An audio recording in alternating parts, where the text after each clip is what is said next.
দেশের বিভিন্ন জেলা থেকে নাটোরের চক বৈদ্যনাথের আড়তগুলোতে আসতে শুরু করেছে লবণজাত কাঁচা চামড়া।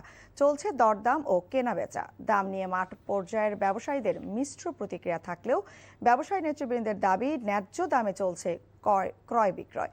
লক্ষ্য পূরণেও আশাবাদী তারা। নাটোর থেকে হালিম খানের পাঠানো রিপোর্ট।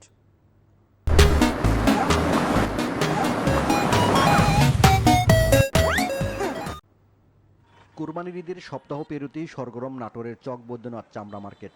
দেশের দ্বিতীয় বৃহত্তম কাঁচা চামড়ার এই মোকামে আসতে শুরু করেছে বিভিন্ন জেলার লবণজাত কাঁচা চামড়া। ব্যবসায়ীদের গুদাম ও আড়ত ছাপিয়ে চামড়ার স্তূপ জমেছে বারান্দায়। কেনাবেচা শুরু হলেও ট্যানারি মালিকদের প্রতিনিধিরা পুরোদমে আসতে শুরু করেন এই মার্কেটে।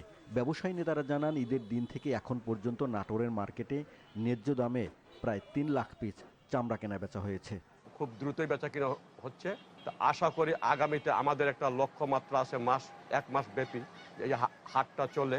এর মধ্যে 10 থেকে 12 লক্ষ পিস গরু এবং ছাগল আমদানি হবে, এইরকম একটা আমরা প্রত্যাশা করেছি এবং মনে করতেছি আমদানি দেখে মনে হচ্ছে আমাদের এই প্রত্যাশা পূরণ হবে এবং আগামীতে ট্যানারি মালিকরা আসবেন, তো বেচা কিনা আরও জোরালোভাবে হবে।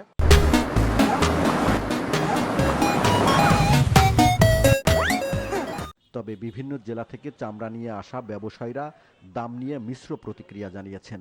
2-3টা কোয়ালিটি, তো দাম বলছে 1000-1050 ভালোটা, আর দুহাসলা যেটা বলা হয় এটা দাম বলছে হলো 500, 550, 600। তো এরকম দামে বেচলে আমরা লোকসানে করব। মার্কেটে যেমন ভাব দেখতেছি হয়তো কেনা বেচা হবে।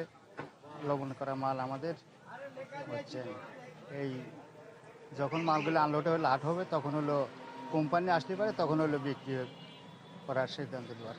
বাজারে চাহিদা একটু ভালো আছে বলে এই মাত্র শুনলাম, তো আমরা এই মাত্র নিয়ে আসলাম। গাড়িতে আছে, এখনো চামড়া নামানো হয়নি।